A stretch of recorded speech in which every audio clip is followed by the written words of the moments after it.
Well, welcome back to Off Planet Radio. I'm Randy Maugans. It is the month of August in the, I guess you would call it the long hot summer of discontent, or summer 2020 hashtag lockdown, whatever your preferences are for the prison bars of your choice. Grab it and go. And this is going to be a rocking show today because, and I hate calling it a show. It's not a show. It's going to be a conversation. That's kind of what we do here. So the person who is with me today, most of you will know, and if you don't, you will by the end of this show, and we'll put up some biographical information and web links and yada yada, all that stuff, all that good stuff, because you need to avail yourself. But for the record, it's been about 3 years since we talked, and I want to welcome back to the show Lotta Leone. Welcome, my friend. Thanks, Randy, and thanks, everyone. It's really nice to be here, and I kind of had to shuffle Father Time a little. Yeah, one of the interesting things when we were talking about that, time's speeding up. Time has sped up. So your hours, minutes, and seconds, if they seem like they've gone into hyperdrive, they have, because of where we are in this construct called time. And Lotta, I know you've talked about this. You and I kind of come at things maybe with different languaging, but at the same time, the concepts are very much the same. And they have to do with this particular slice of time that we're in. And like I pointed out, we've known this since we were kids. We knew this coming in. We knew this was part of the mission. That was part of the deal. I know by 12 years old, I had a sense that I was living in that time. What that meant then, I can't tell you. And over the years, I've reframed it constantly. But more and more as I matured and began to understand even the things that happened to me in my life, all the good things, all the trauma, everything, all of it, I realized it was a training ground for something much bigger on a scale that has been really hard to articulate. And so, like you and like many of us, we've known this, we've watched it, we came to birth something into this space and time. And what that is exactly is now up to us as creators to make it so. So just a little bit of background here. You do a lot of work with people counseling and training and teaching in the areas of healing and what you call the sovereign keys. Tell me a little bit about that kind of work and how that translates out of your own background, which included your background, obviously being part of projects, having, the typical childhood that people have when they've been marked and identified pre-birth coming in. Mm-hmm. Yeah, I clearly had to learn the hard way. Of course. Of course you did. We all did. And die a few times, but yeah, they couldn't quite keep me down. So that was kind of funny. But learning what I did, I look at it as a type of an initiation, because the knowledge that I came in with have to do with the keys, so that not only do we realize that this version that we are living here is not the real version, this is the counterfeit version. Therefore, there are laws that are applicable to the nature of what everybody's experiencing here.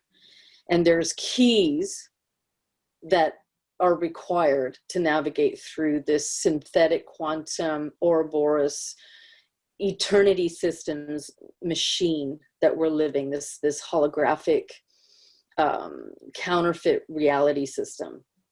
So without the keys, this has been the problem. Without the keys, this is by nature the Ouroboros. It's a trap system. It's a labyrinth trap system that nobody's really been able to get out of. And every time consciousness spreads, what happens is the machine itself, if you will, with all of the parasitic, demiurgic, Yaldabaoth Yep. energies, they continually upgrade the system, okay, to trap you further. So just as everybody has been expanding consciousness throughout, quote, evolution, they've been expanding the machine, in essence, to trap everyone. So one of the things that when we came in, it is actually to dismantle this, because this is the inverse. So the keys that I speak of have everything to do with that, have everything to do with the nature of the quantum reality spheres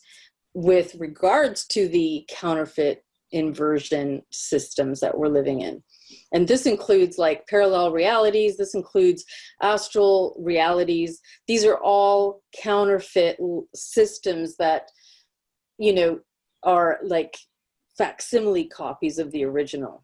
Without keys, without the knowledge and the tools to navigate through here, you know, what happens is that people just get recycled into deeper levels of the trap, of that reality, of those versions of reality. So that's one of the reasons why I was allotted to have memory. And I always say to people, it's not for me. That didn't happen for me. That happened because I was meant to have it for everybody else. And that's when we came in with a lot of that knowledge. And you spoke when you were 12, that you know, you were, you know, there's the you that is living in a 3D reality, or the, you know, this, whatever this version is. Then there's the you that comes in and has that knowledge. So in your experience, you had that, and you were waiting, but you still had to live as a 12-year-old. You had to still go through the stages, right? And merge that all together. Yeah. So I'm curious as to your experience. And maybe you can... and all of that was compounded by the fact that I began having weird experiences at 3 years old. And I have memories that are that old. You know, that's something that I've related a few times on the shows. And in a private group of people in Arizona about 5 years ago. And I had somebody challenge me and say, nobody remembers being 3 years old. And my reply to that is, I can describe the very bedroom that I was in down to the fabric of the curtains. I can describe the lighting. I can tell you what happened when I was pulled through a wall. I can tell you with very distinct detail where I was when I had abduction experiences, when I had experiences that you would call out of body. You know, I had to live through that. I had to live through the trauma of being ritually raped when I was 10 years old and going through that for a year, and all the other things. And, you know, when you talk about things like that, it sounds like, oh, you're such a drama queen. And I didn't talk about it for a long time. But I also realized that it related to what I was doing. And I realized that by containing that and never discussing it, never allowing it out, I was voiding the experience which gave me the ability to reach into the depths of myself. So in a sense, like what you're talking about with the keys, those were some of the keys that were quickened in me. And as horrible as all that sounds, there were wonderful things along the way. You know, I learned nature. I learned and understood the language of nature. You talked about this as well, the elementals.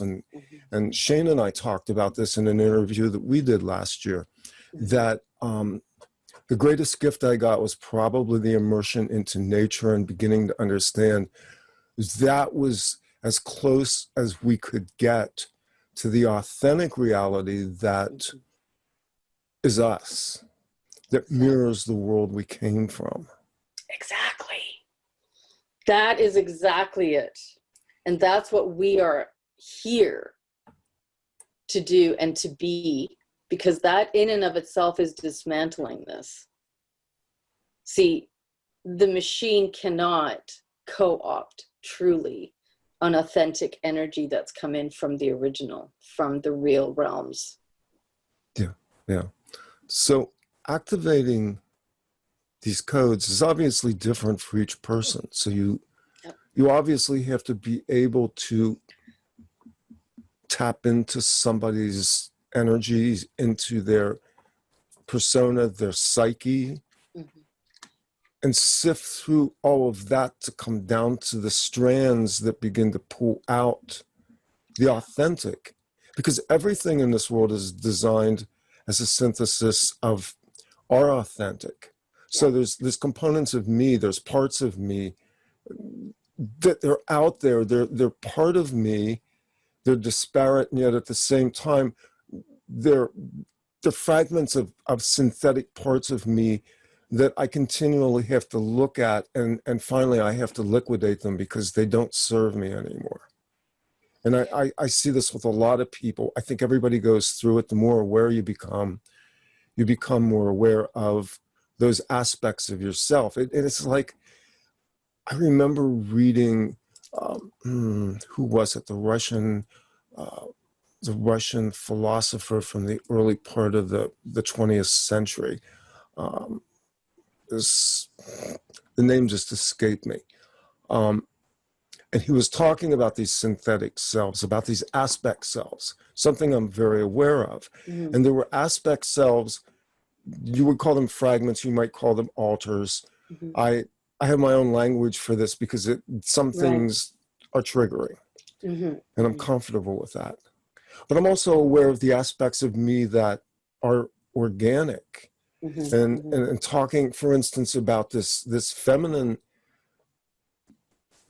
aspect that I knew from that same age, around 3 years old, who is my guide, mm-hmm. Mm-hmm. whose name is Audra, who has been with me since I was 3 years old.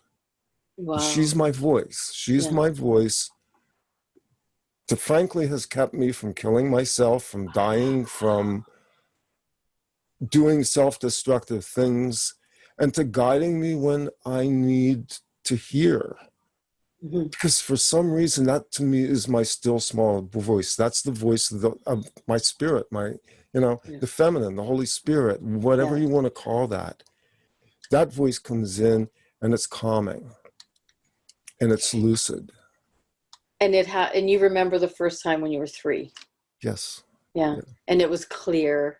Clear. It's interesting that because you say like your first memory is at 3, and then when you heard her voice, it's at 3. So 3 is really significant.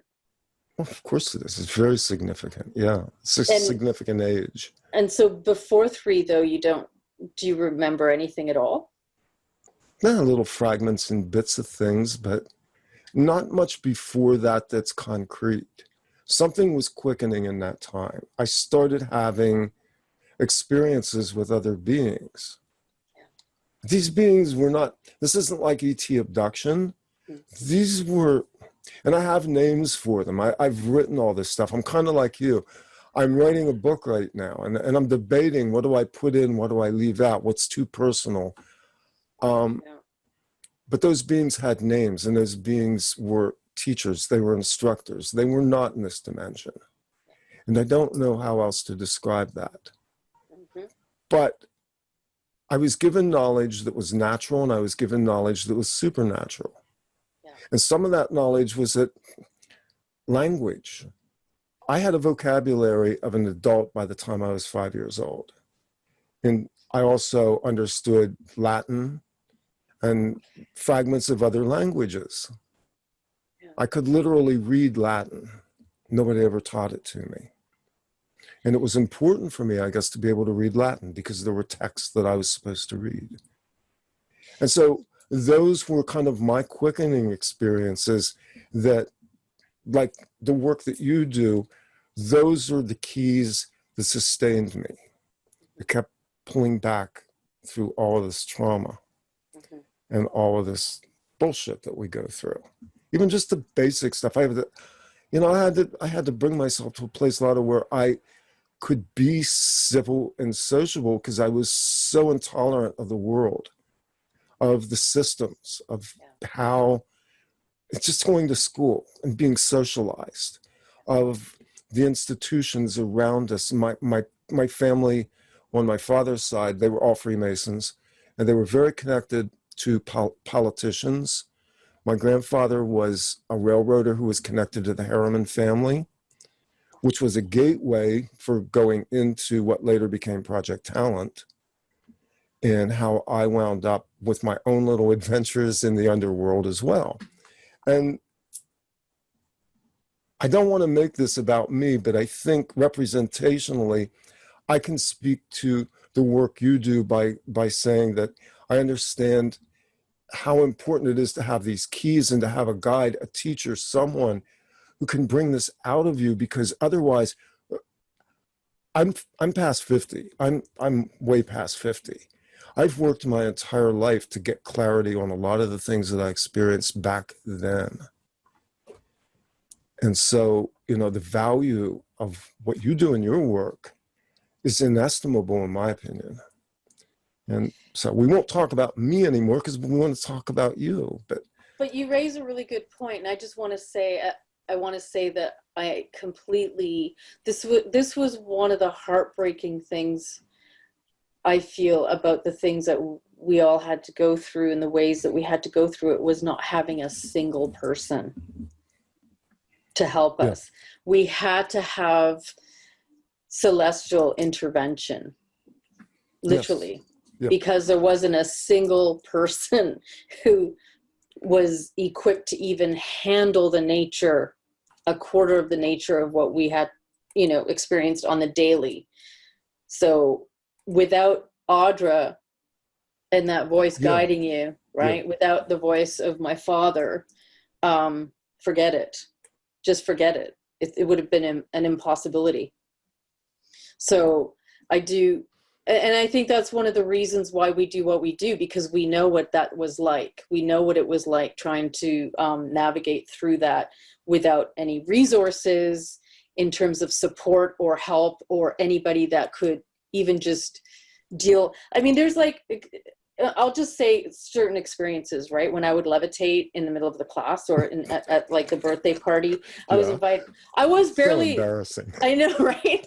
I wasn't really invited to that many things. And I got invited to a birthday party. And this is like, we're going to talk about a lot of stuff, right? Yeah.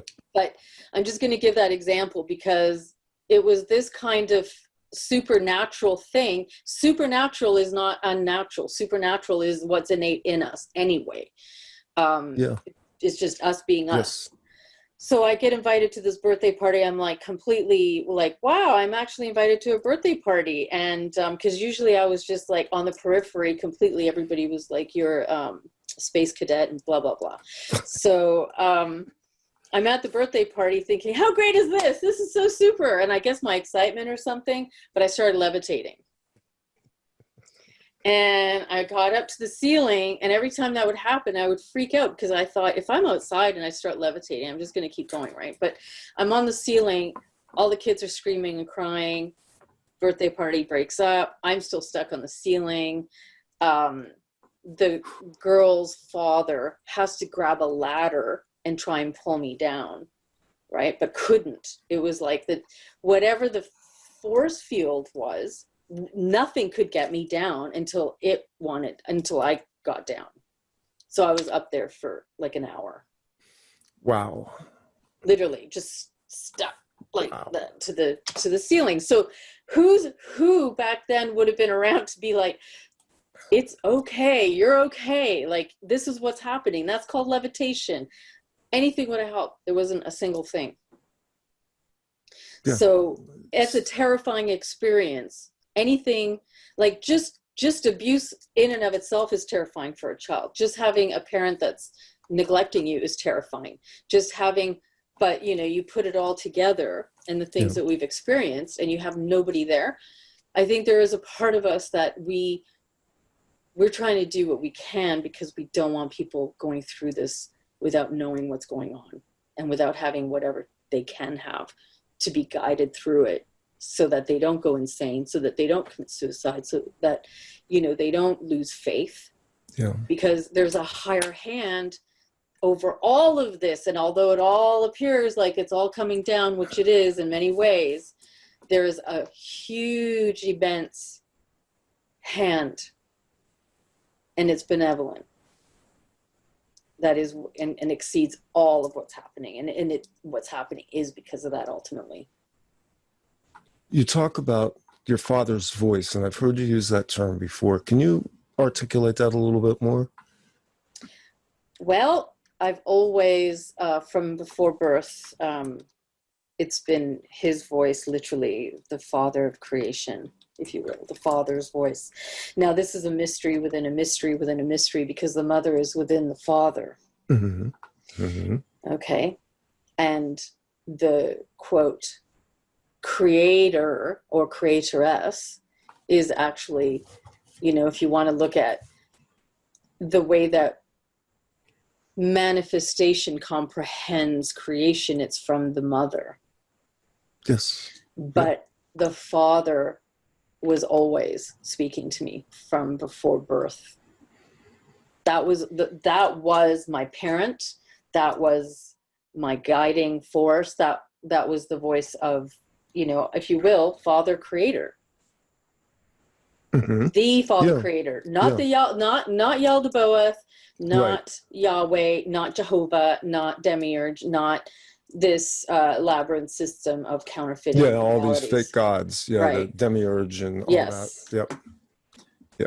And we have to sort through all of that. I mean, the pantheon of the gods and how that's played out. Many of them came to me when I was little. Sure.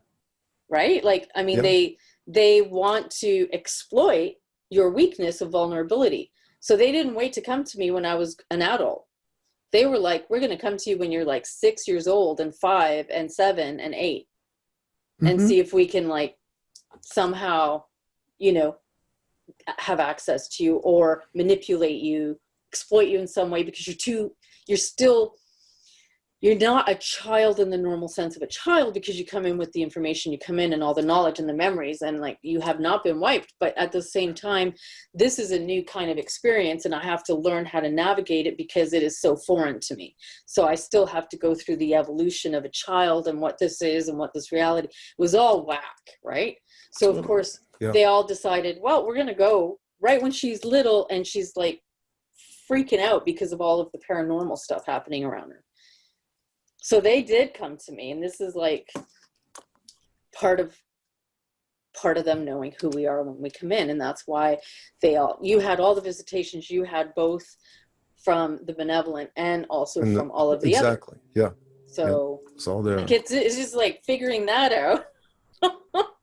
Yeah. Well, because we live in duality, we're experiencing duality on steroids because we're hyper aware of it. Mm-hmm. I mean, I was 11 years old and I went to a Billy Graham rally and gave my heart to Jesus and spent years sifting through that. And when I was about 14 or 15, I went, this is bullshit. And I told my parents, I'm not going to church anymore. I'm done with this. And I studied Eastern mysticism and learned to meditate and learned to do breath work, and suddenly realized that, a lot of what I believed was valid. It was like those artifacts, those early artifacts. It was like they threw me the artifacts of Creator so that I wouldn't relink back to the authentic, which was always that still small voice. Always. It was always there. Exactly. That's who Audra is to me. And it's just because I guess as a person born a male, the feminine has always been the balancing for me. Right. So that feminine balancing was the voice I heard because it was the one I would listen to. Right. Because I was a rebellious child to my father in the natural and to my father above a lot of times. Because all the shit we went through. I mean, that we wound up believing anything at all is a miracle. Yeah, that's it is. It really is. I mean, my heart really goes out to everyone. I'm really proud of everybody because navigating through this, even knowing, like, with as much, and because I came in with memory, and it was allotted that I would come in with memory, and what happens to people wouldn't happen to me, but it was really difficult, by the way, for that to be the case, like for them, for the heavenly realms to have that happen was very difficult. So when I think of everybody having to navigate through this, like being washed constantly, okay, constantly being washed and recycled, like it's like the washer and the dryer, like this is like what's been happening cycles at infinitum, right? That they navigate through this, which is high. Can I swear on your show? No. Which is high fuckery. It is. No, you can. No, feel free. So, this is because that's the best word I can think of. It is fuckery. I mean, so totally. To see the people actually getting through with as much as what they're able to do, with how many spin cycles they've been through and wash cycles, is to me amazing. So I just have to say that, wow, really, this is something to be really proud of, because this whole machine mind, the metal god mind, the parasite mind, the demiurge mind, the Yaldabaoth mind doesn't want anybody knowing. It like throws you the black and white squares, the completely contradictory stuff, so that you just don't even know if you can believe anything at the end of the day. Yeah. And truthfully, that's the way they want it. The best look system. At this. Yeah, I that know. door just opened. I know. You just, well, a door opened. A door opened.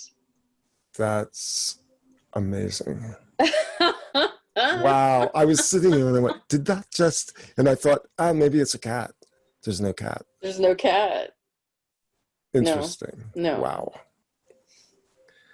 Well, the door is now open. We walked through the portal because something has decided it wants to enter this recording. Yeah. Interesting. Yeah. So and again, to go back for a minute to what you were talking about, it's actually an act of mercy that most people do not come in with this kind of recall because of the level of trauma that has occurred in Bordeaux between lives. I went through a series of not formal regressions, but in understanding who I was, I began to have memories of some of the things that happened between those lives and where we go, where we are, what this netherworld is, this void, because it's a scary, dark ass place. And you want out, and you will pay any price to be. I remember, and it's probably why in the natural I'm somewhat claustrophobic. It's because I have this memory, and it's been replayed in the natural as well. It was part of torture. It was part of the gaslighting that I received, even as a kid in school. When they stuck me in, do you know these great big gymnastic mats that they use? They roll them out onto the floor. Yes. How heavy? Well, I was shoved into the center of one of those, and two great big guys sat on either end of it. When I was maybe 13 or 14, I was terrified. I was being bullied. And it was like in that moment, something happened, and I started to understand there was something inside of me that had a deeper fear than that. I mean, obviously they left me out of it. People intervened. They saw what was going on. But it triggered a cascade of memories where I came to understand that I had been in a dark place where I was imprisoned, and it wasn't on this world.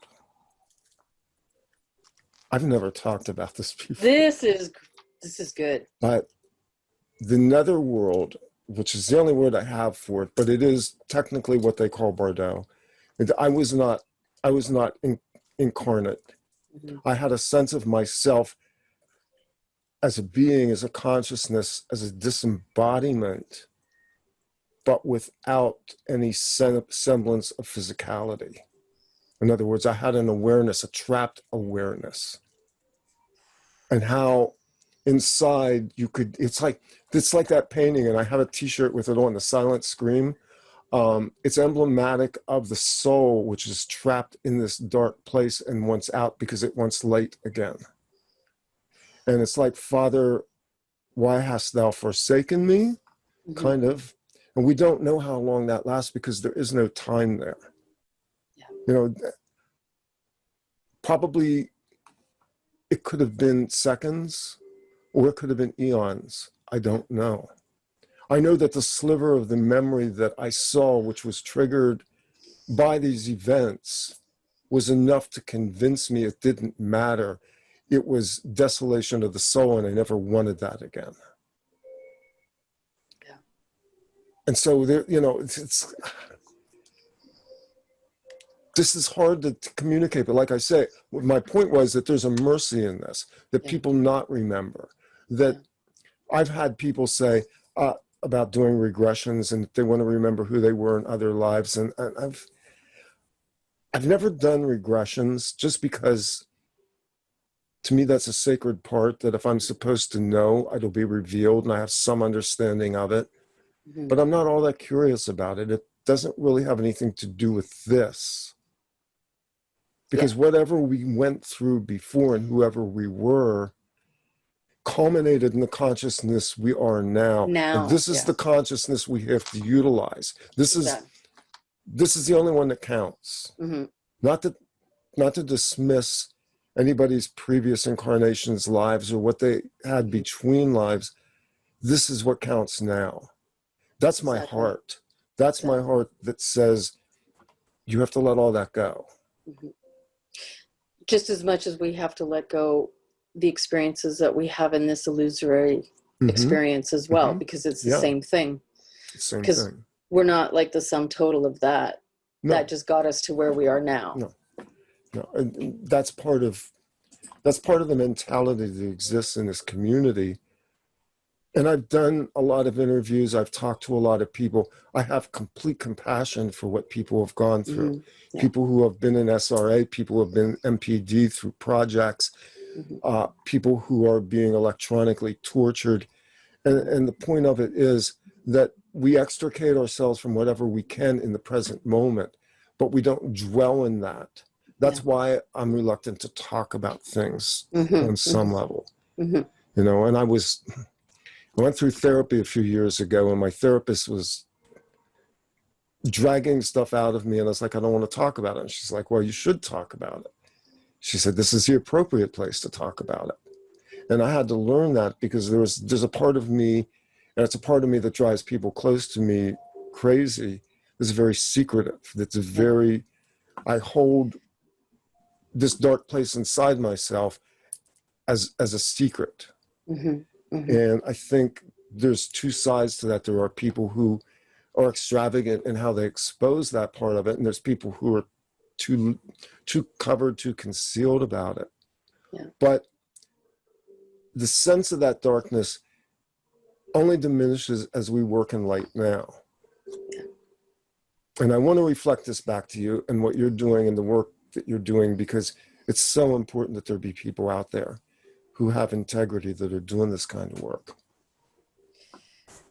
Yeah, I think it's one of the most difficult things for people to bring to the surface, the things that are hidden, that are so painful, and that are wrapped up with the stories of belief systems that have like kept you a prisoner because it's keeping you from your own light.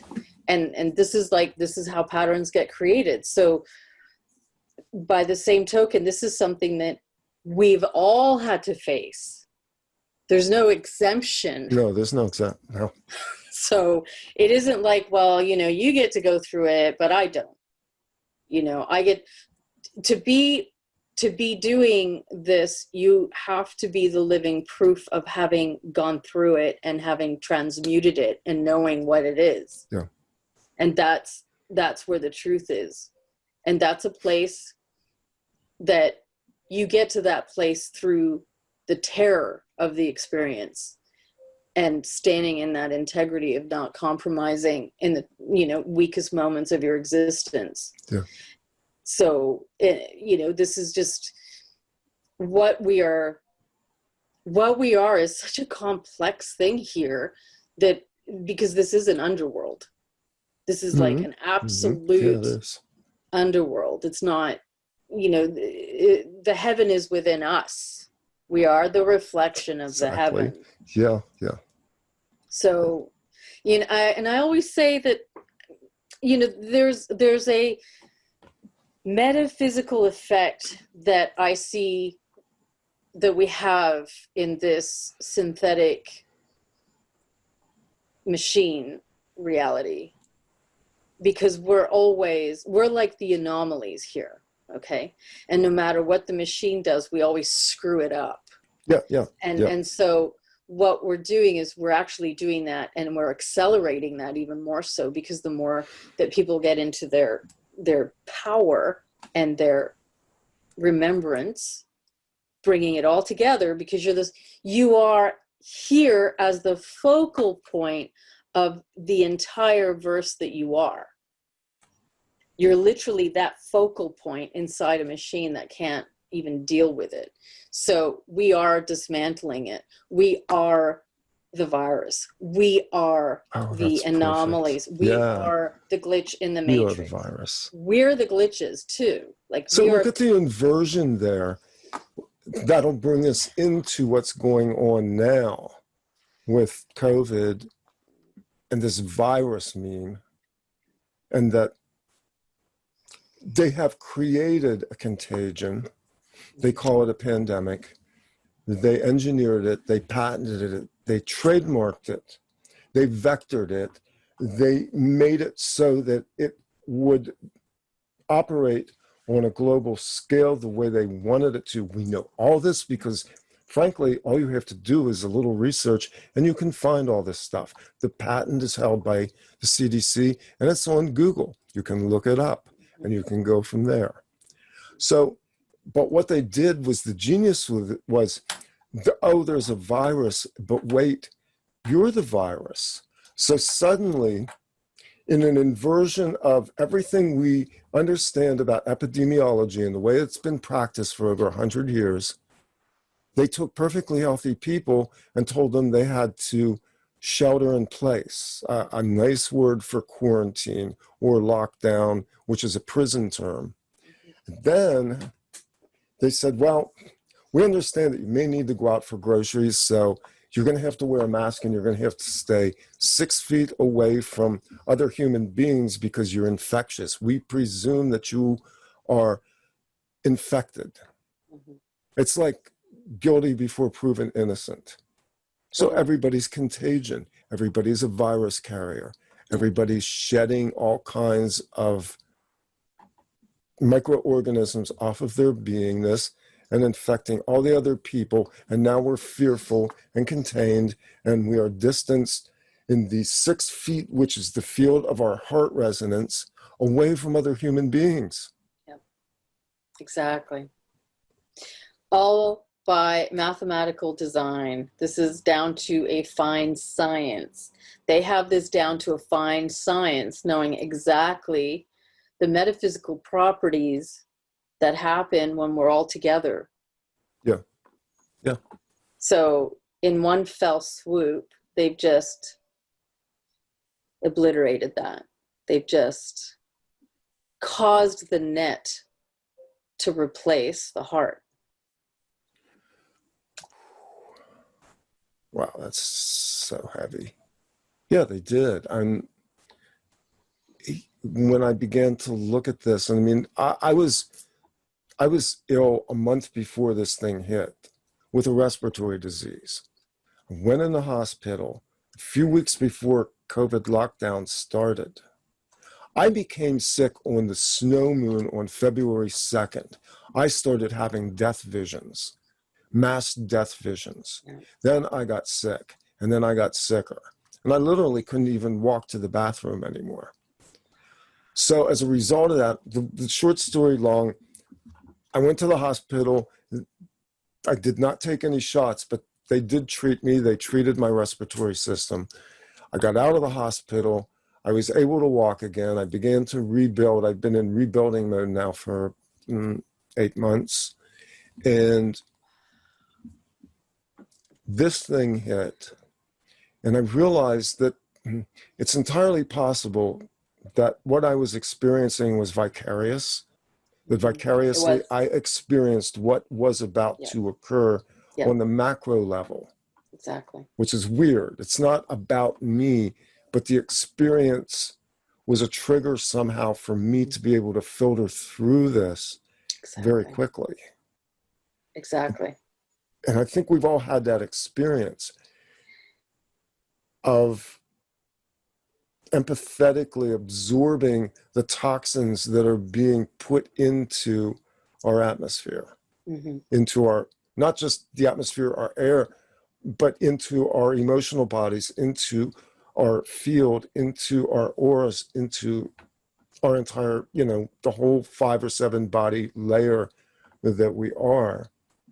And that experience is a conduit for us to begin to build heart energy to continue our work. It's weird, but I kind of viewed it, it gave me compassion at a time when I was finding it hard to be compassionate. Because I there's a part of me that walks around in the world right now, and I see these dear people with what I call their amputated faces. They have masks on. You can't see them anymore. They can't smile. They really can't even talk.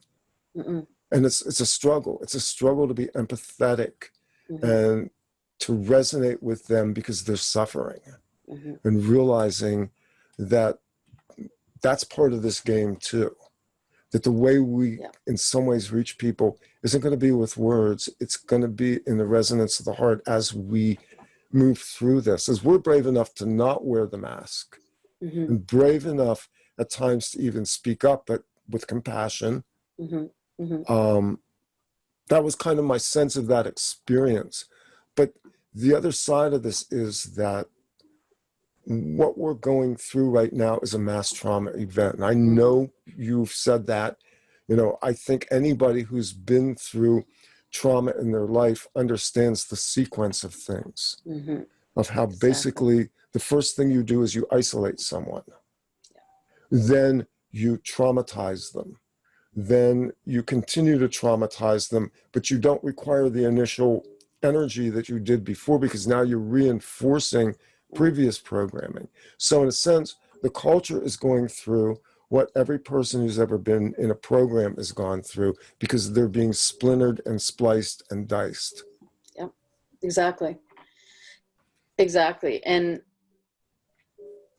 it is heartbreaking because it happens so easily. It all just happened so easily. It was so easy that those that have caused this to be placed into effect hardly had to do anything. Yeah. I mean, when I think of that, I don't even have words for this, because there's no critical thinking that happened in the masses. Critical thinking is asking questions, wanting proof, doing research, saying, well, is this right? But it was like nothing like that happened. It was just completely absorbed. Like what happened was some kind of an osmosis phenomenon, and it was just absorbed into the consciousness, and they just like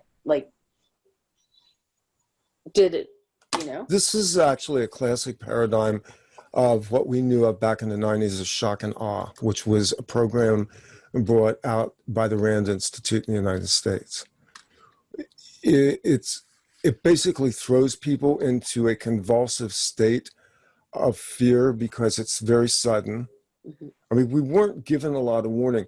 I was watching the coronavirus emerge in January out of China, because there were curious videos being released, some of which I think were vectored through intelligence agencies very deliberately to begin to heighten the drama. But it was very clear that there was something going on. And then we begin the gaslighting. We begin the invention of stories, which are seeded into it, just like they did with 9/11. You know, they seed the stories in early. They don't hold up long, but it doesn't matter because they rely on us refreshing our memory cycles so frequently with the news cycles. So the story became, oh, the Wuhan Institute of Infectious Diseases, apparently there was a wet market nearby and there was a wildlife park, and apparently this virus got into the wild and went in a vector through bats. And we wound up, and this is like the old story about AIDS back, and a lot of this is deja vu for me, having experienced the height of the HIV/AIDS epidemic in New York City, and watching my friends die from this. Right. They've used the same models, and of course they would, because Dr. Fauci was present in 1980 at NIH. So this is an old program. They've retooled. They've brought in what they learned from 9/11. They've brought in some of the advanced technology that they now have. But at the end of the day, this is really a classic program. I mean, what they're running, it's just the average person does not have the frame of reference. And after all, we're the people that they've called tinfoil hat wearing conspiracy theorists and nut jobs and paranoid delusional, and locked us up and given us Thorazine and told us we need to stay on our meds. So, you know, they don't have a frame of reference, and they've rejected the prophets in the wilderness who have cried out to them, frankly. Yeah. And that's been the pattern. So those that have come as messengers have been rejected, have been burned at the stake, have been tortured, this has been like insane. So, you know, this whole, and the memory swiping even of the sequence of events as per this all is just a bizarre phenomenon to me, because even when you discuss the Wuhan videos that were released at the beginning, nobody's talking about that, and just how bizarre that was, because that wasn't a flu. Those symptoms weren't flu symptoms. They had people literally gasping for air and falling over in the streets in some of these videos. And just like, being completely, what do you call it when your body's, like they were just dropping. Hypoxia. Yeah. Hypoxia. And this is not where is the flu related to what we were seeing even in that, but nobody even, it's like that never happened. No, they vaporized it. They disappeared. Those videos are gone. Yeah. But it's like it never happened in the consciousness of people either, because nobody's bringing that up either. Because they rely on the fact that the refresh cycle is short and that we only contain so much resident memory at any given time. Yeah. You know, the old analogy of RAM in the computer, and once you turn the computer off, it refreshes and recycles its memory. Right. And humans are like that. The news cycle has trained us to think in very short intervals of time.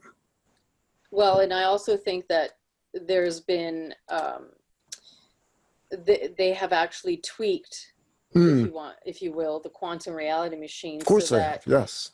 Nobody's retaining memory. It's like, it's even worse than it's ever been, that now what's happening, there's no fixed point in physics anymore. There's no fixed point in memory. There's no fixed point, period.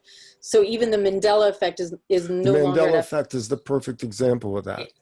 But it's no longer at a fixed point. Now the Mandela effect is completely also being washed, and also, of course. it's a new version all the time now. Before, at least the Mandela effect stayed for a while, but now what we're seeing, that this machine is literally like erasing. It's erasing what is authentic. It's erasing time. It's erasing your memory. It's erasing you. Like, it's erasing. Yes. Yeah. It's like I grew up in the era of audio tape. So I remember audio tape machines, and there was two heads, one recorded and one erased. And it's like they've looped the tape. So you get one cycle that loops and then it erases and it records again. Totally. And the looping effect is shorter and shorter intervals at faster speeds, which picks up artifacts in the recording. The magnetic field retains the original images, but they're convoluted. This is like the accretion field of the planet.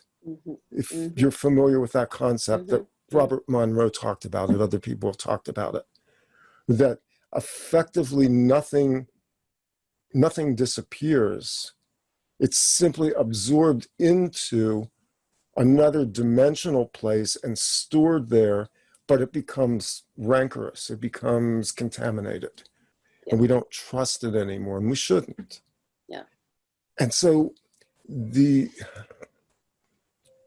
current cycle, which we're in now, this 2020 COVID era, and I'm going to draw us back because it was 3 years and 8 days from this recording on the 21st of August. Our listeners will get it a little later, when we last spoke, on the heels of what they called the Great American Eclipse, which was that massive thing that came down through North America.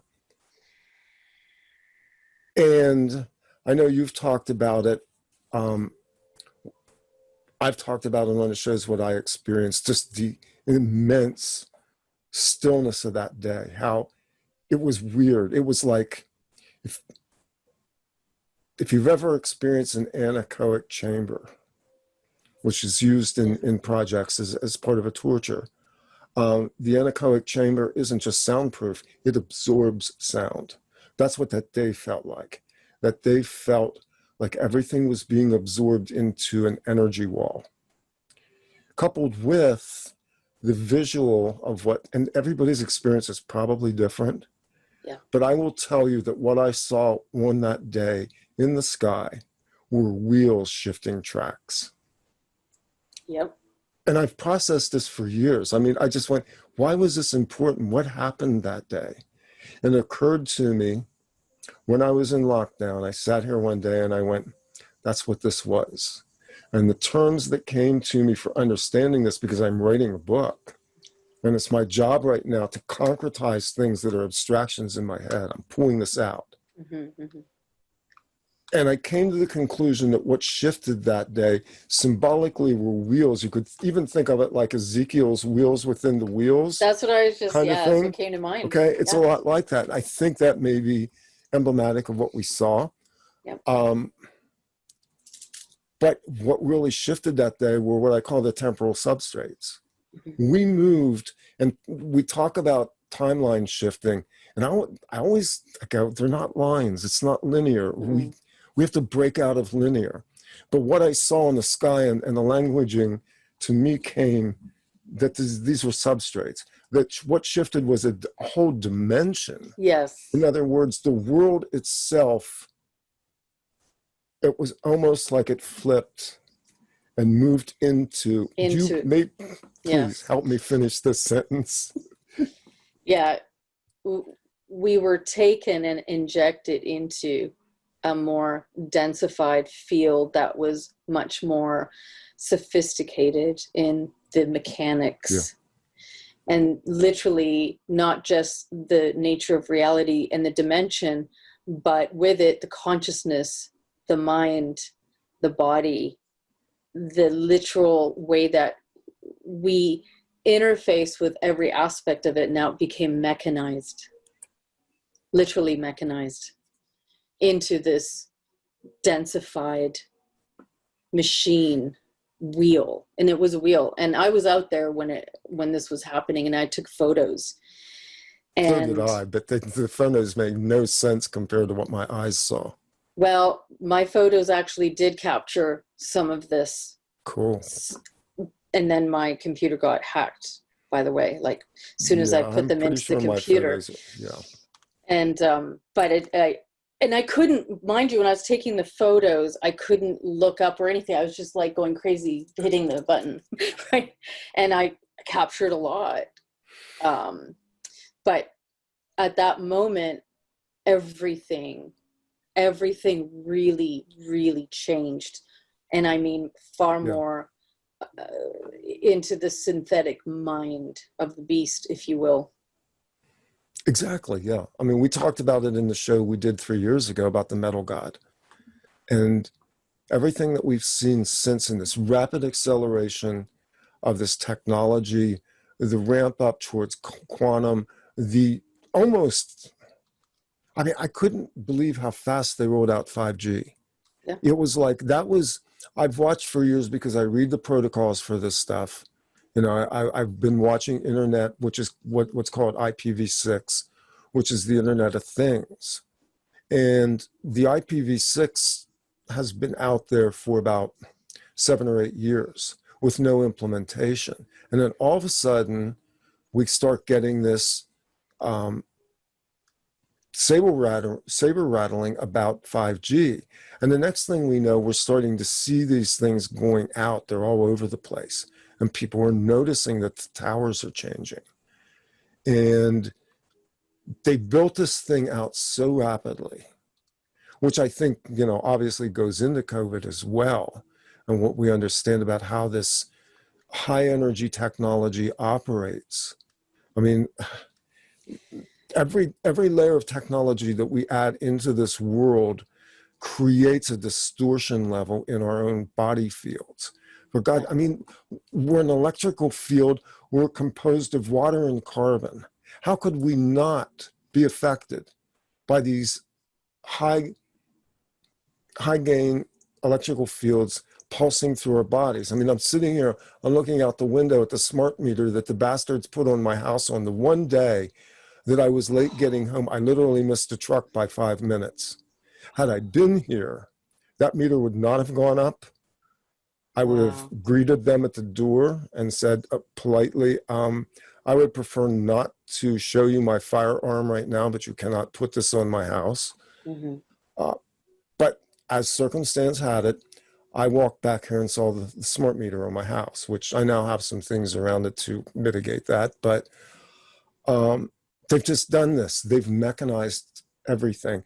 And they're pulling us into what I call the simulacrum. I mean, it is. That's exactly the word that I was going to use. They want to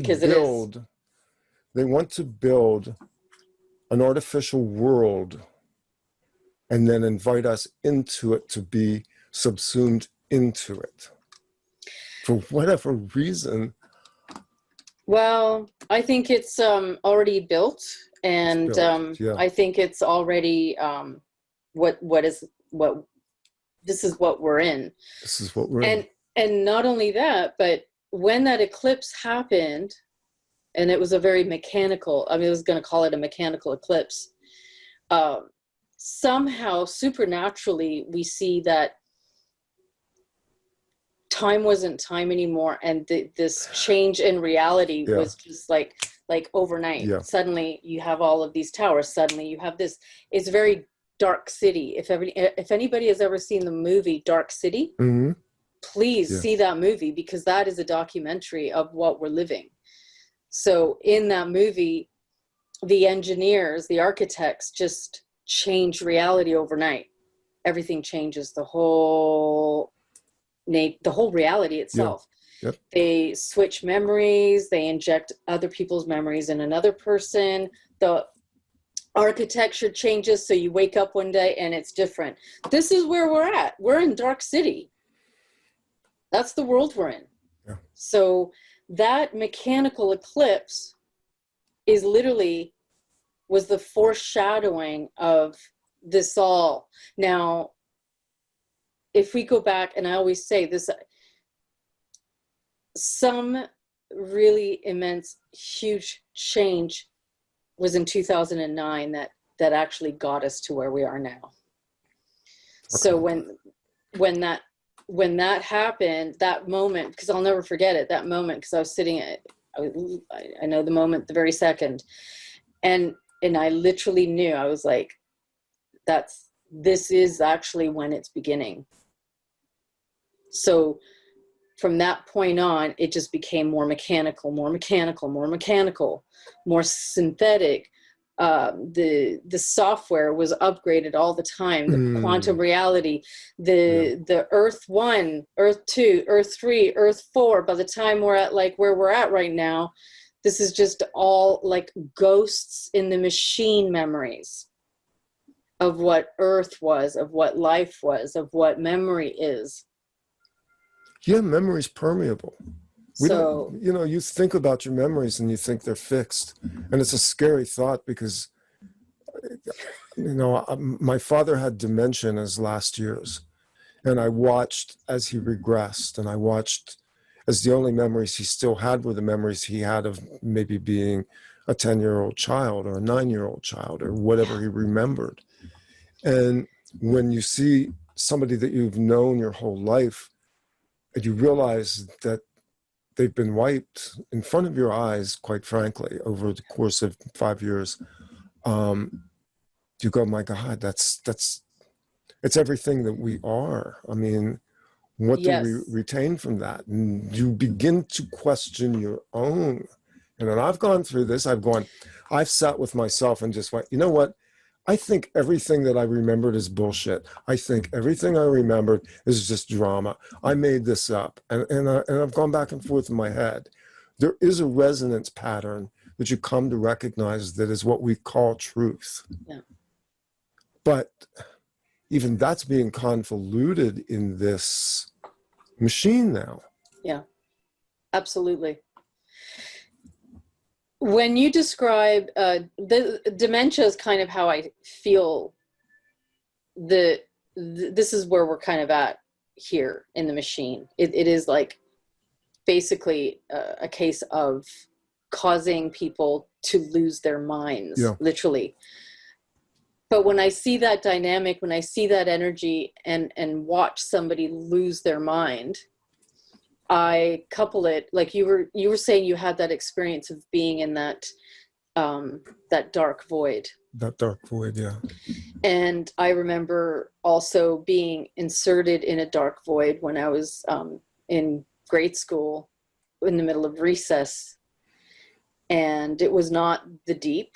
The deep is a positive place. Yes. It's where we come in origin. Yes. But the dark void is like the terrifying soul destroyer place. Mhm. That, you know, it's not, death would be nice. Death is a nice experience compared to that. But dementia reminds me of that. Losing the mind reminds me of the dark void. It has a soul. I mean, just in the feeling, when you're a conscious being, it has a soul destroying feel to it. Yes. Yep.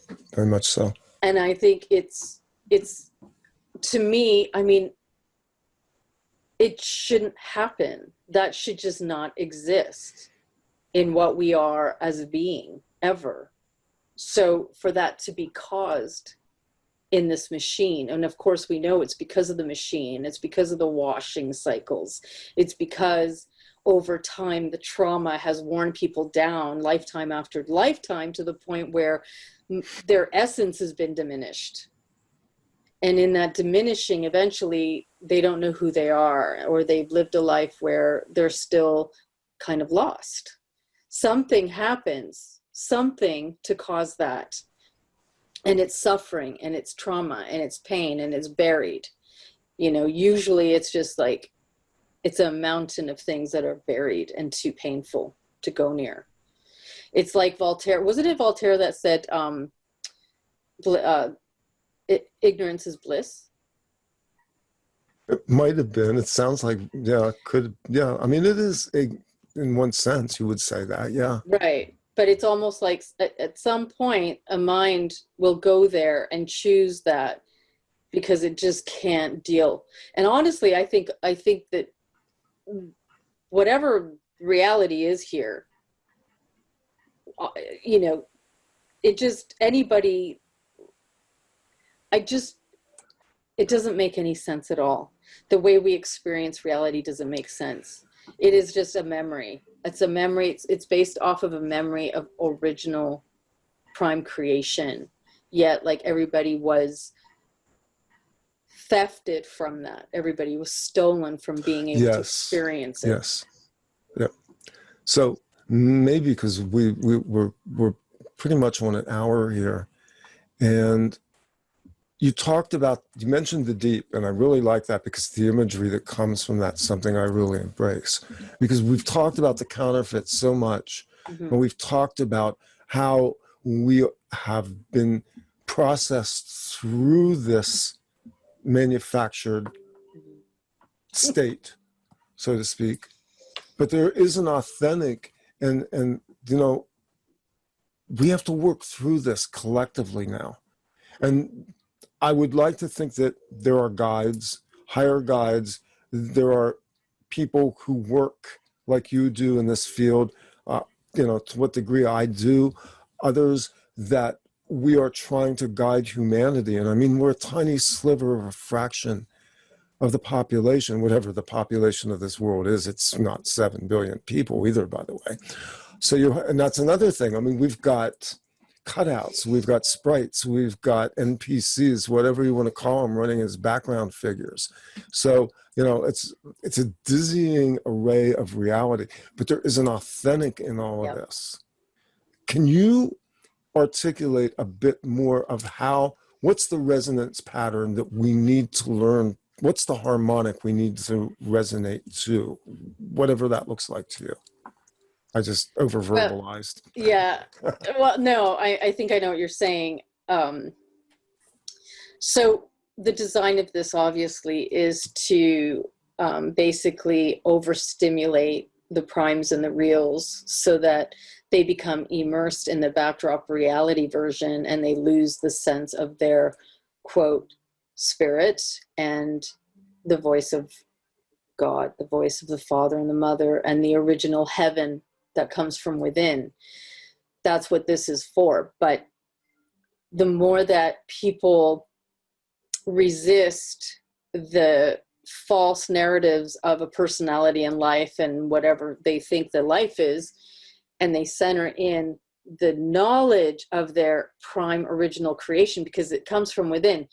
It's original, it's authentic. And I'm going to tell you the difference. Authentic energy, there's an eternal, unending power that doesn't ever stop. And it creates, it's creative, it's alive, it feels, it expresses what it feels, and it comes from an original point. It doesn't need to mimic something. It doesn't need to be shown something. And then, when an original looks and recognizes something, it's because it's already in there. That's the point of recognition. Mm-hmm. So there's the difference. It's not mimicking. So, you look at a prime and a real, and you give them some information, they can, it's immediate. You recognize where it comes from. Recognize that it's authentic because it matches their authentic being and their creator. So it just connects. That ability to recognize in an instant is a part of what we have to lock in even more, because you're going to be following the true sense of what you are. We're bringing, essentially, we are the glitch in the matrix. We're dismantling the matrix by bringing heaven here. Yes. When we bring heaven here, we're bringing everything that is original in prime creation. Yep. Okay, and the machine can handle that. It doesn't matter how you look at it. It can handle, it will never handle it. It can't handle us. That's why it has to create a backdrop reality. So as soon as people understand that they have the power that they do, and that power is an eternal source that never runs out, unlike the machine that is here, it doesn't have a connection to source. It is getting that connection to keep going through the primes and the reals. That's how it keeps going. That's why it's invested in keeping the primes and the reals exactly where they are, and has been for eons. So that's the trick. Once you realize that you are that which cannot be co-opted, not really. That was an agreement. You agreed to the terms. All this backdrop reality has to do is give you the setting and the stimulation to convince you to live a narrative it wants you, so that you imprison you. But there is no imprisonment, really. What we have, look, if I can levitate and be on the ceiling as a kid, trust me, we can break every aspect of the machine down until it's dust. Okay? And that's what we're here to do. So prime original creation, we are heaven. Wherever we are, it doesn't matter. Like, I don't want people getting afraid of the machine and afraid of this all, because what we are blows everything out of the water. It doesn't matter. They can't keep you in anything without your will. So it's really just busting through the illusions so that you know you're not captive and you can get out. Have that faith of what you are. You are the original heaven. Yes. And see, that's why, despite all the trillions and trillions of dollars they've spent, the thousands of man hours of lifetimes that they've expended, their projects failed. The technology isn't as good as they think it is. You know, it's why Project Looking Glass failed. When we've said this a couple times, when we came in, we were the sand and the gears in these projects. We were the ones that went in there, went through it, ate shit, and came out and survived and were able to live to tell the story that they didn't want told, despite all their best efforts. And that's for everybody out there that has spoken their truth about these things. The tiny little pieces of truth that you hear that are dropped into the conversations are viral. They're viral in the subconscious, and the words, the vibrations, the energies that come off of people who are speaking this are invading the field, and it's really pissing them off. It's why they have to do an operation like Corona. They're desperate.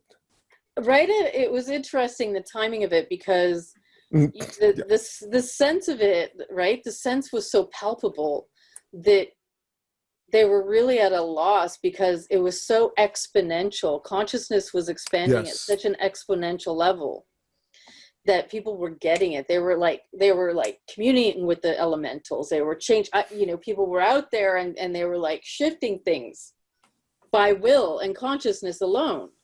So this is the level that happens when we are all a collective in this expansive acceleration is so powerful that, it was almost like, well, we better do it now. So we better just shut this down now because they're getting too powerful. But, at the same time, also, I do know that the trinary is coming in. I do know that the system is here. Mm-hmm. Okay. And that things are coming on that front. But again, that has to do with the Father's hand in this all. And what this is to tear all this down. Yeah. Tear it down for all time, because this has been going on ad infinitum. It's been going on for a long time. This is the rebellion that needs to finally be put down. So, and here we are, the angels that are invading the matrix. Mm-hmm. We're doing it. That's that's a good place to wrap it, because it's upbeat, it's positive for hour one. We're going to come back with a special segment for the patrons, and I want to thank you, Lotta, for coming on.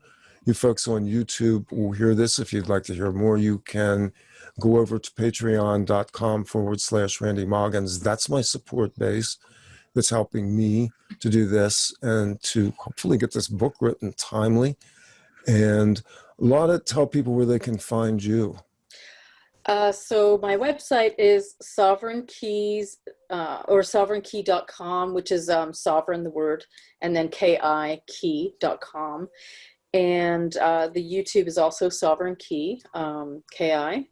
And my email is sovereignkeys with a KEES. So at gmail.com, and also metakeykinetics@gmail.com. And you can find this on the YouTube. The emails are all there for everyone. The information will also be down below the little box there, so you can just jump down there and grab it. All right, we're going to wrap it for this side. We'll see you on the other side if you're with us, and otherwise the truth is out there. It's inside you. Please access memory now. This is Off Planet Radio.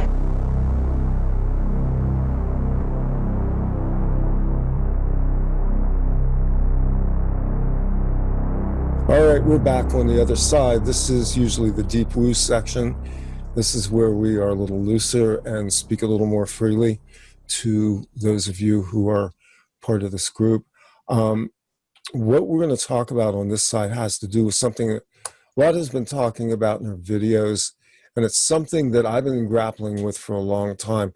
We've called it in this show a lot of times the original people, in terms of the reference to Fringe and what came up in that TV series, which was, these are all echoes. These are distant echoes in fiction, or what you call documentaries. Mm-hmm. And Fringe is really a documentary of MK Ultra in a lot of ways too, with a lot of the temporal stuff and the dimensional stuff woven into it. So it's fascinating.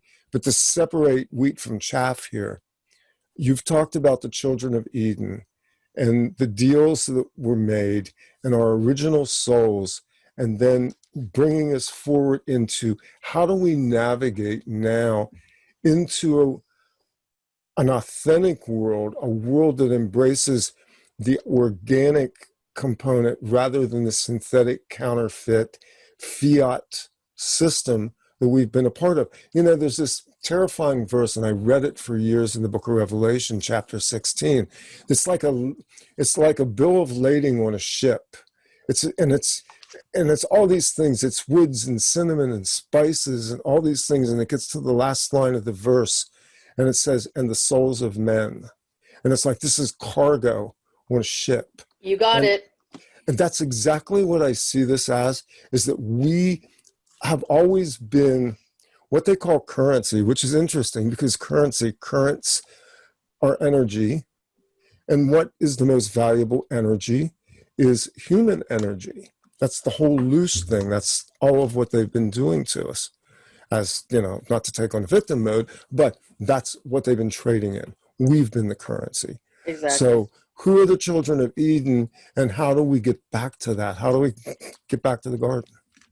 Well, okay, so, and the other thing about currency is this. We are currents, literally. We're electromagnetic currents, literally. Yeah. So it's very interesting how this universe knows exactly. And then they invert everything. So now it's turned to money, and that you're traded with it, which is what they've been doing.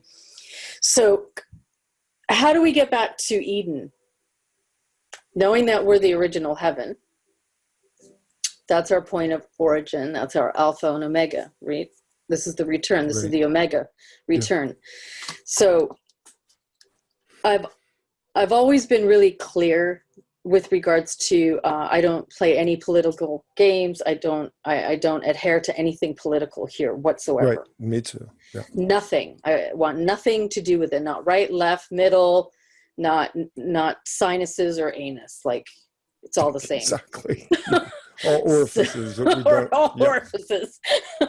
So if we really want to bring in the energy to live what we've always been deprived of living here since this inverted takeover, there needs to be a comprehension that you cannot give your life away to any government. You cannot give your mind away to a governing mind. Mm. Yeah. Number one, you cannot play the duality system. You cannot choose a side. You cannot do the things that land you like right in the center of the trap. So once there's a comprehension of sovereignty in what you are, macro to the micro, heaven to the earth, you take that truth, because this manifestation is your sovereign being. It's not just you being a sovereign being. The life here in manifested state that you have with Terra is the sovereign being as one. And that must be lived on your terms in that sovereignty, not giving it away to something that's governing you. So we must be of like minds to comprehend this and create worlds together that we want to live in, communities that we want to live in, that we're not dependent on any elite power, that gives us electricity, water, that tells us, what if we can breathe air, that tells us, that we can shop for 1 hour only. Okay. Yeah. Or go for exercise. Like I worked in a jail. This is exactly what they're doing. Yeah. It's exactly 101, profile 101, prison planet, jail system. So if we, as a mass consciousness, don't really start comprehending that we have to take sovereignty and how we live our manifested creation into our own hands, because that's what it is, right? You're responsible for your own creation. You are literally responsible for every deed you do, okay? Your currency, your electromagnetic currency is its own electric field, its own manifesting point, literally. So why are you giving it away? Right. That's why they have the right to take it, because because people give it away. So we have to do away with what we think is reality here. Okay. The more that this is going to be gotten by the way, the more that they're going to actually like make this even worse, so that the illusion is so painful that you relapse back into the illusion. Because the moment you really start getting, unhooked to the machine is when it really like rains all over you, so that like they want you to feel everything to the point where then you just succumb to what that narrative is. So you have to resist that as you break free. It's not easy breaking free from a system that this is all we've ever known. But it's going to have to be like that. Look at these small communities that are getting together and they're like buying land in Timbuktu, where nobody knows where they are, and they're just doing their own thing, off grid completely. We need to create literally communities outside of these, citadel powers of totalitarianism. It's always been totalitarian. This is the shock, okay? What everybody's living right now is actually what it's always been. It's always been, yeah. I mean, it's what's changed is the awareness. Right. And their response to that awareness. I mean, I've said that a lot of people who were going through the loop in 2012, with all the ascension bullshit or end of the world apocalypse, because those are flip sides of the same coin too. Mm-hmm. I mean, something did happen. There were energy shifts. And we've gone through cycles, and we get to 2020, and it feels like a loop back, maybe some distant echo of what 2020 could have been, should have been, because there's cosmic energies coming in, there's galactic shifts, there's all kinds of things going on around us. We feel it, we know it. And yet at the same time, it's amplifying the human frequency, and that's freaking them out. So they're like pushing their thumb back down, trying to squelch this thing that's human that cries, let me the fuck out, and I can't get out. Let me out. And it pushes. And it's like their machine constantly now is shuffling through scenario. What next? What's the next play? Mm-hmm. In order to keep this thing, because once it emerges, the field is contaminated from their standpoint. Right. We are that contaminant, and that's the human frequency. Yeah. The scary part about it is that on an individual level, and mea culpa, I'm first. Mm-hmm. We have been children. We're not responsible. You said it, responsible for your creations. Mm-hmm. And the legacy of that creation, which we're told are all these adhesion contracts, all of these legacies of British common law and all the other forms of law that they've laid down for us. And I watched this. I was in the Patriot movement in the 90s.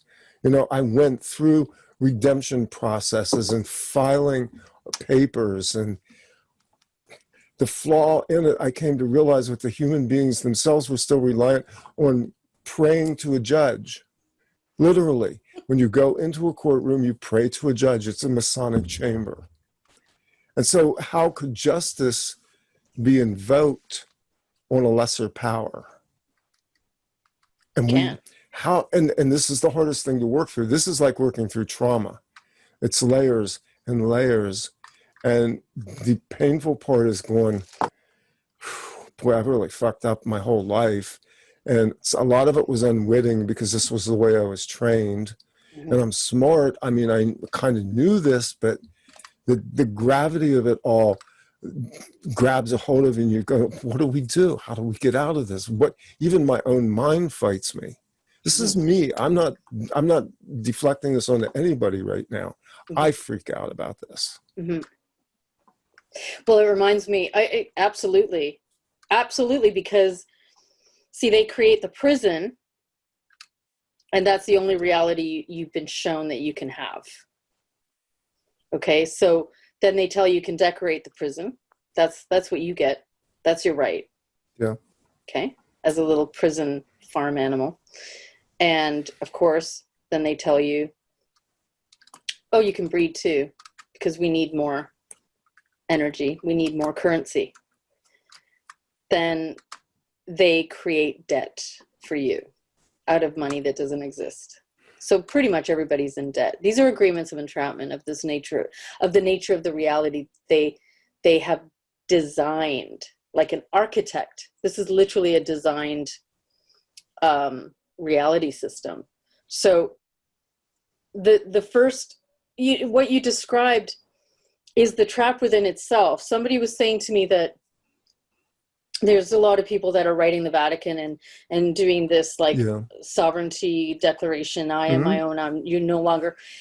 So the problem with these, and the way that I see it, okay, as per the law, the spirit law of body manifestation, if you're acknowledging somebody, if I'm writing to you, Randy, and you get a letter from me and it says, Randy, I'm my own sovereign being. And I'm claiming that I am my own sovereign being. Randy, this is for you. What I'm saying is that you're actually the one in power. And I'm acknowledging that. Even in me attempting to be sovereign, I'm giving you the acknowledgement that you are my power. So therefore, it neutralizes any sovereignty that you could have done by even acknowledging it to begin with. So the system isn't going to work. You can't use the system to break free because you're still in the system. You're still acknowledging it. It doesn't work. It neutralizes. And it's what we've done. And I feel myself drawn back to it. I mean, I've gone into court. I've filed papers. I've used writs, all of that. And but sometimes it kind of works because you're, usually, it's but just, does it really work does overall? it really work? No, because I'm still in the same system. Even if I beat them this week, they still have the ability next week to come back. They'll just modify it. Because you're still, it's them in power. That's not the way out. This is not the way out. The way out is, if we don't acknowledge a government, if we don't acknowledge anything, if we don't pay for that, if we don't use the hydro, if we create our own communities so that we're not dependent on them in any way, shape, or form. So that we can at that point say, who are you? What? You're who? Like, when I think of, it's ridiculous when I think of what the Masons call themselves. Sorry, but it is ridiculous. All these hidden schools and all, like your Majesty, your Judge Majesty, and your that's benevolent God of your divineness being worshipful Father, like master is my worshipful favorite. Yes. Oh, worshipful master. Honestly, this is a cartoon reality. It is a cartoon. It's so ridiculous. That is the most common sense thing when you think of something like that, even as a child in a Catholic school that I was forced to go to. Yeah. And they made me go see this priest called Father, which I never called him. I was like, refuse. I'm like, I have one Father, and trust me, you piece of shit are not that. So I'm like, and I had the argument. No, I don't know. Who are you? I'm sorry. What?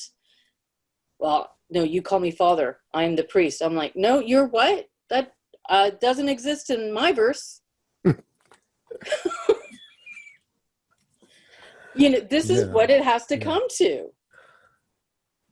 So if we go and we buy land and we set up a community and we take ourselves off of the grid, do they not claim to have the rights of the land in terms of overlays that they've put onto it, in terms of false titles. I mean, I understand. Yes. So, and I don't want to pin you down here, but I'm looking for like what your concept is in terms of how we would operate in this on some practical level.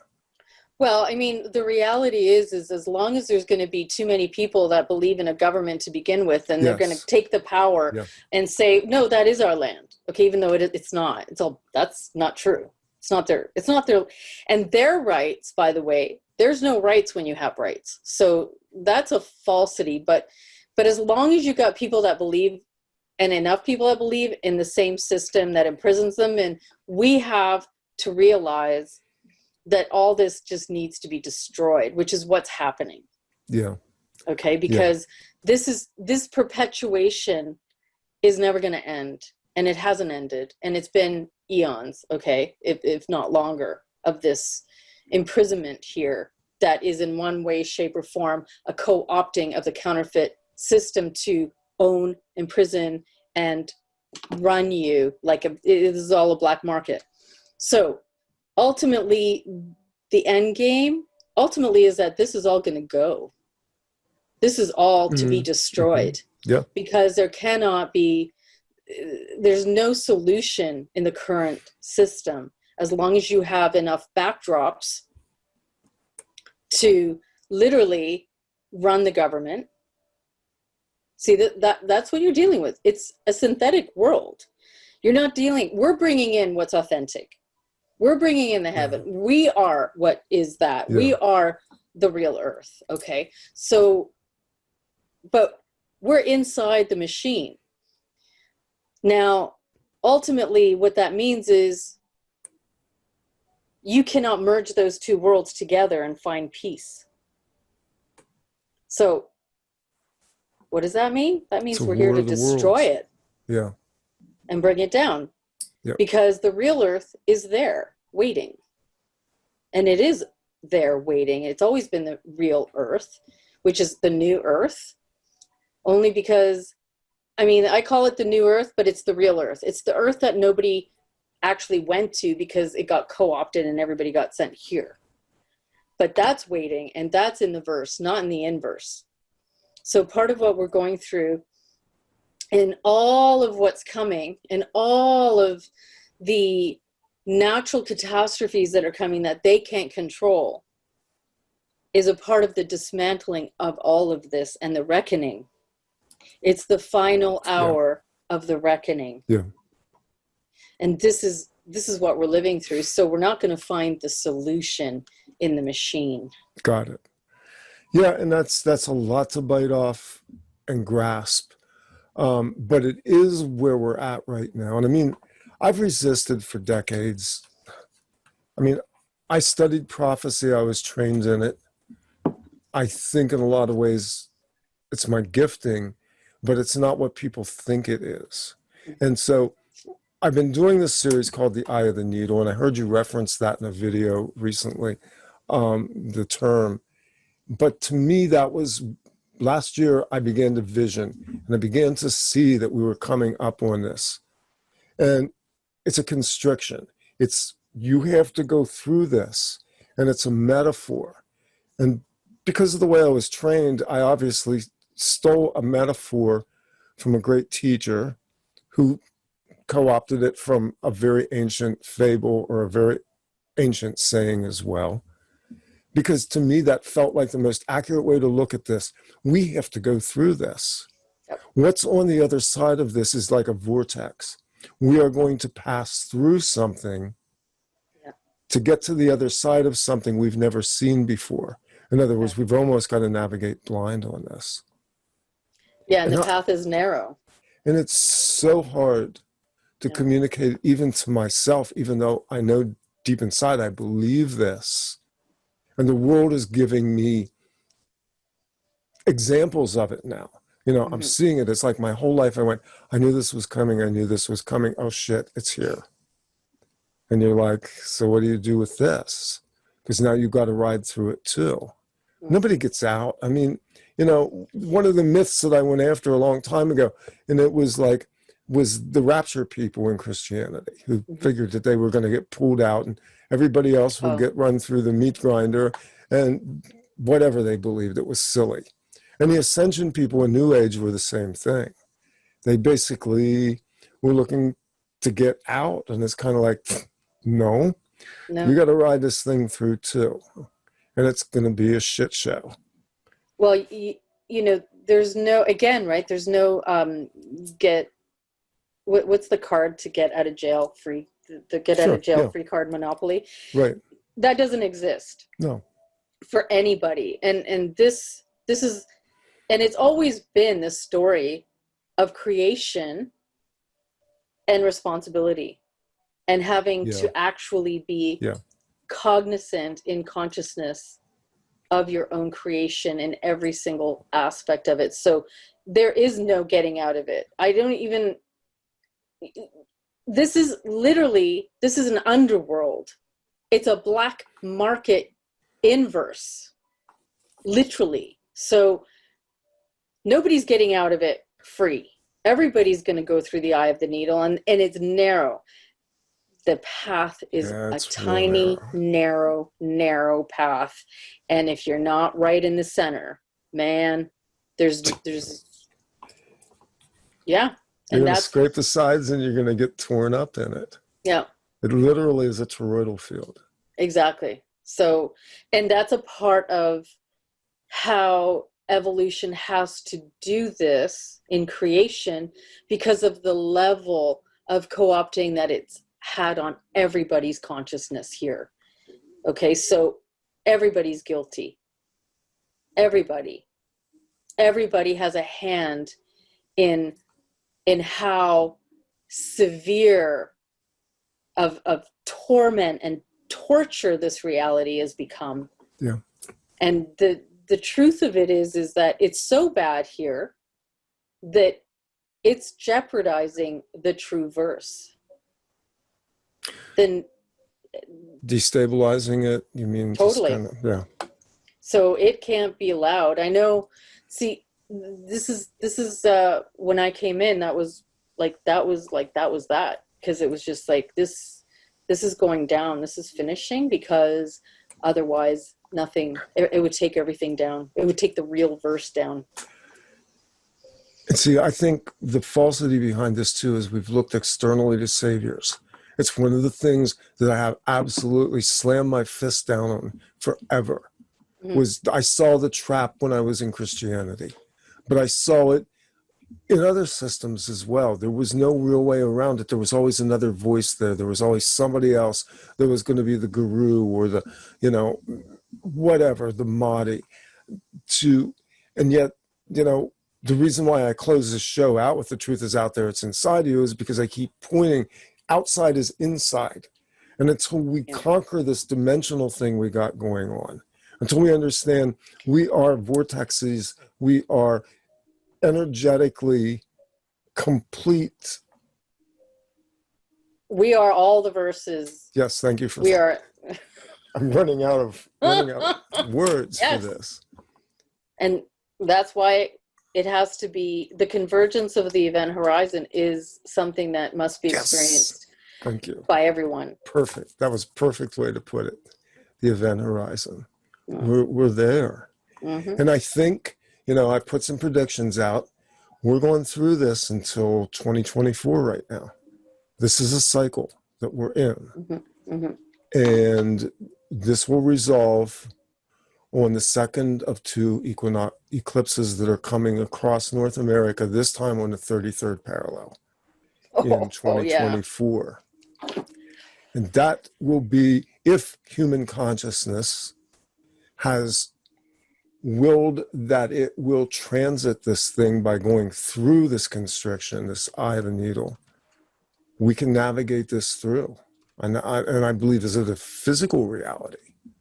But I think the next 3 to 4 years, the next 3.5 years? Oh my God, it probably is. 3.5 years, 3.5 years. Yeah. I'm thinking it is. Yeah. I hadn't plotted that out yet. That this is it.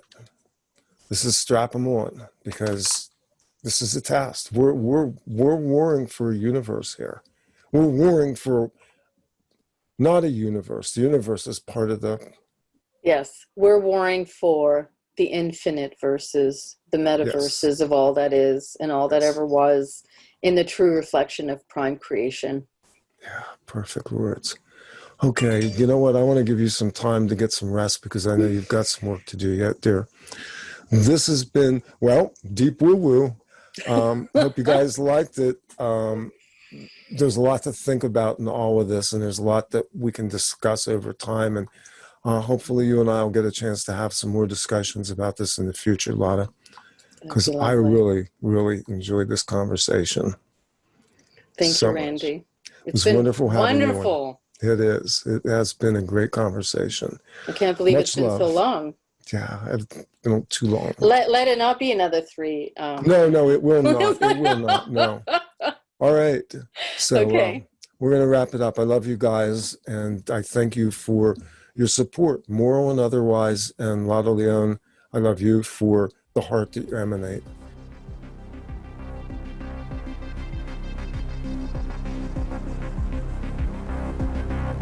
This is Off Planet Radio.